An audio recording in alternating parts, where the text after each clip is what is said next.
இன்று ஒரு கடி ஜோக்கு பார்க்கலாமா எல்லாரும் சேர்ந்து? குன்னக்குடி வைத்தியநாதன் வயலின் கேட்டு இருக்கீங்களா? எல்லாம் கடிக்க தயாரா? நல்லா கடிங்க. ஆனால் ஒன்று சொல்லிட்டேன், நான் பதில் சொன்னதுக்கப்புறம் இதை மாதிரி என்னை யாரும் துரத்தி வந்து அடிக்கக்கூடாது. இப்போ சொல்லிட்டேன்ப்பா. பதில் தெரியுமா? நாம் கேட்டால் கொடுப்பாரா அவரு? கடி எண் 2. ஏண்டா பரீட்சை எழுத வந்துட்டு தூங்குற அப்படின்னு கேட்குறாங்க. என்ன பண்ணலாம்?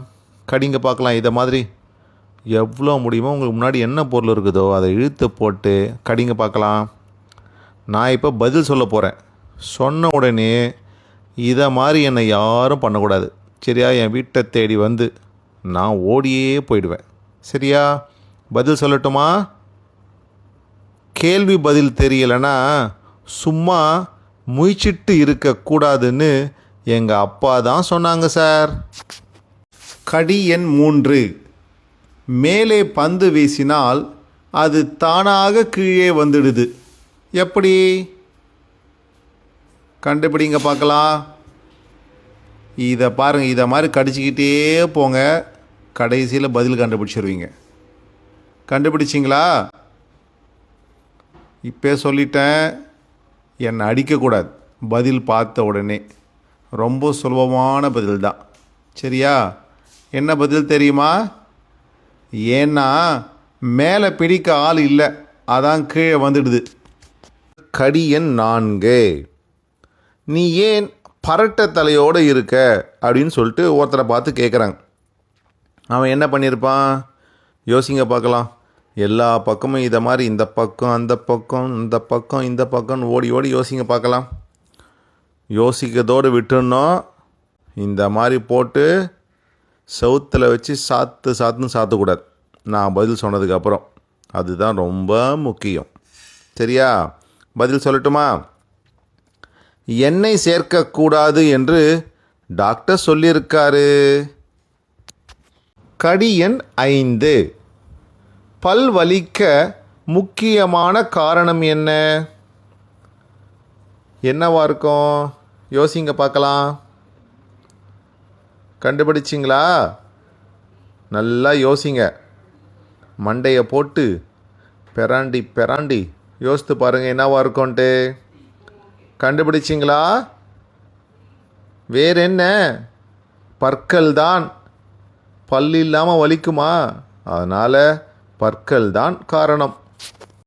கடி எண் 6. டேய், பனியில் நிற்காதடா, சளி பிடிக்கும் அப்படின்னு சொல்கிறாங்க. அதுக்கு அவன் என்ன சொல்லியிருக்கணும்? நிற்க மாட்டேன் அப்படின்னு எதனா சொல்லியிருக்கணும். ஆனால் அவன் என்ன சொன்னான் சொல்லுங்க பார்க்கலாம். கண்டுபிடிங்க. வழக்கம் போல தான் மண்டையை போட்டு நல்லா தேய்ச்சி பாருங்க. ரொம்ப யோசிக்காதீங்க. ஆனால் கண்டுபிடிச்சிங்களா?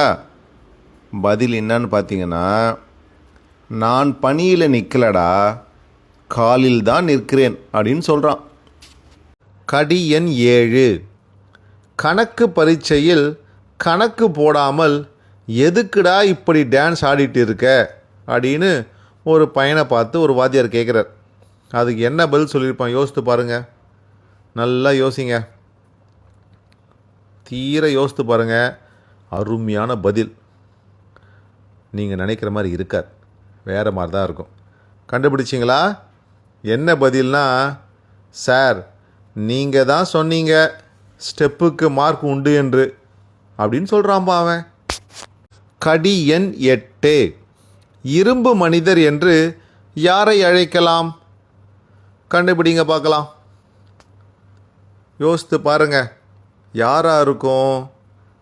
எதற்கும் அஞ்சாத இரும்பு மனிதர் யார் என்று கண்டுபிடிங்க.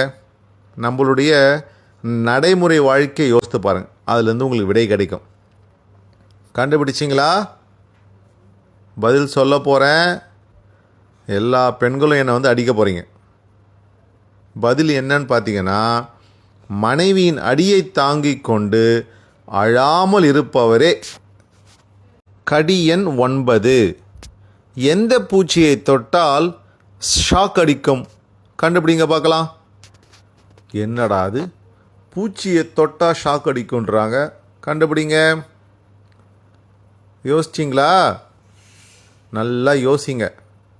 என்ன பதில்னா மின்மினி பூச்சி. கடி எண் 10. வெற்றிலையுடன் சேராத பாக்கு. அது என்ன பாக்கு? என்னடா அது? வெத்தலைன்னாலே பாக்கு போட்டு தான் சாப்பிடுவாங்க. பாக்கு இல்லாமல் சாப்பிடுவாங்களா அந்த வெத்தலையை? அந்த பாக்கு அப்படியேற்பட்ட பாக்கு. கண்டுபிடிச்சிங்களா?